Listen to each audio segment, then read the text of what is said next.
এগুলি 300 ডায়ামিটারের মধ্যে একটা ডিজাইন। এই যে আরেকটা, এটা হচ্ছে গোল্ডেন পেটাল। এটা হচ্ছে কি হোয়াইট ক্রিস্টাল, যে কালার লাইট দিবেন এই কালারই হবে আর কি।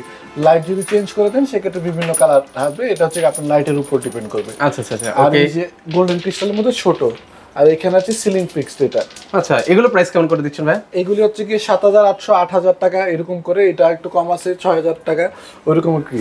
আর এখানে আছে আরেকটু মিডিয়াম সাইজের মধ্যে, এই যে এগুলি মানে এগুলো থেকে আরেকটু বড় আর কি। এগুলো ডায়ামিটার কত করে ভাই? এগুলি হচ্ছে কি আপনার 350 ডায়ামিটার। আচ্ছা আচ্ছা, এগুলোর তো অনেকগুলো ডিজাইন আছে ভাই। অনেকগুলি ডিজাইন আছে। এই যে এটার মধ্যে ক্রিস্টালে কাজ করা আছে, এটা হচ্ছে গোল্ডেন কালারের মধ্যে।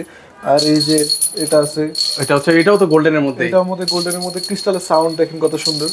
মানে আসলে আমরা ক্রিস্টাল বুঝবো কিভাবে ভাই? মানে ক্রিস্টালটা বোঝার জন্য হচ্ছে কি আপনারা যেখান থেকে নেন ক্রিস্টালের সাউন্ড আর ক্রিস্টালটা হচ্ছে কি আপনার যখন স্বচ্ছতাটা দেখে নেবেন, আর কিছু নেই। সবই ক্রিস্টাল, যেটা ক্রিস্টাল এটা তো হাতে নিলে আপনি বুঝতে পারবেন, স্বচ্ছতা আর সাউন্ড দেখলে আপনি বুঝতে পারবেন যে এটা আসলে ক্রিস্টাল। আর আমার শোরুমে ক্রিস্টালের গ্যারান্টি 10 বছর। যদি ক্রিস্টাল ফেড হয় মেমোতে লিখে দিব 10 বছর পর্যন্ত কালার মানে প্রোডাক্ট চেঞ্জ করে নতুন দিব আপনাদেরকে। ক্রিস্টাল আমার কথা হচ্ছে ক্রিস্টালে ঝাড়বাতি নিলে অবশ্যই আপনারা ক্রিস্টাল দেখে নেবেন। প্রাইসটা 18-20 হয় শুধু ক্রিস্টালের কারণে। একটু ডার্ক ক্রিস্টাল আনলেই প্রাইসটা 2-3 হাজার টাকা কমে যায়, আর স্বচ্ছ ক্রিস্টাল আনলে 2-3 হাজার টাকা বেশি হয়ে যায় বড় ঝাড়বাতিগুলিতে। আচ্ছা আচ্ছা।